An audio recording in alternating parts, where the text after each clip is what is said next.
واخان د افغانستان د راتلونکي لپاره طلایي کلي. آیا تر اوسه مو د واخان تنګي نوم اورېدلی دی؟ د افغانستان په تر ټولو لوړه نقطه کې یو ځای چې په لومړي نظر کې یوازې یوه غرنۍ لاره ښکاري، خو په حقیقت کې کولی سي افغانستان له یوه وچې پورې تړلي هیواد څخه په یوه سیمهییز څلورلارې بدل کړي. نن غواړو د دې بېساري فرصت په اړه خبر وکړو، هغه فرصت چې که له لاسه لاړ سي ښایي بیا تکرار نه سي. له موږ سره اوسئ تر څو د افغانستان د اقتصادي او سیاسي ژغورنې یو لاره په ګډه وڅېړو. د واخان تنګی د افغانستان په ختیځه برخه کې په بدخشان ولایت کې موقعیت لري. دا سیمه د خپل ځانګړي جغرافیایي موقعیت له امله له دریو هیوادونو چین، پاکستان او تاجکستان سره ګډه پوله لري. یوازې 92 کیلومتره له چین سره پوله کولی سي نړیوالو بازارونو ته د ننوتلو دروازه وي.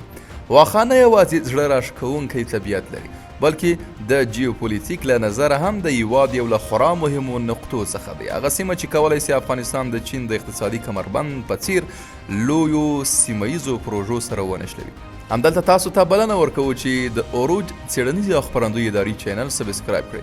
موږ په دې چینل کې هڅه کوو چې د واخان په څیر موضوعات په تحلیلي، ساده او دقیق نظر تاسو ته روښانه کړو، تر څو د افغانستان راتلونکی په ډېرې پوهې سره جوړ کړو. که د واخان له لارې چین ته د اوسپنې پټلۍ یا عصري سړک جوړ سي، افغانستان به د ختیځ او لویدیځ د نښلولو لپاره په یو مهم ترانزیتي لاره بدل سي. دا لاره کولی سي افغانستان له چین، منځنۍ اسیا، ایران او حتی اروپا سره ونښلوي.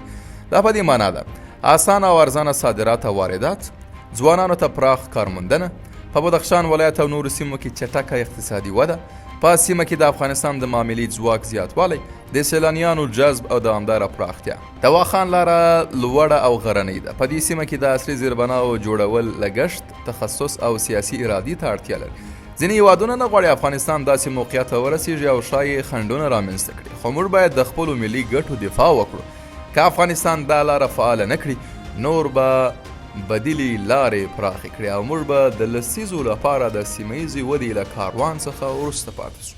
واخان یوازې یو غرنی تنګی نه دی، واخان زموږ د راتلونکي دروازه ده. که نن پرې پانګونه وکړو، سبا به یې له موقعیت څخه ګټه واخلو. که نن بې پروا اوسو، سبا ښایي د تېرېدو اجازه هم ونه لرو.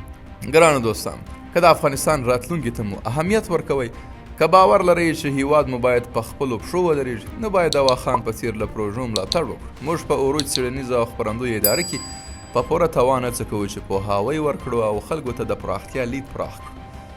مهرباني وکړئ د اوروج ادارې چینل په سبسکرایب کولو سره موږ ته انګیزه او د دوام توان راکړئ. ستاسو ملاتړ زموږ د ښه سبا جوړولو لپاره اصلي پانګه ده. تر بلې ویډیو پورې بریالي او باخبره اوسئ.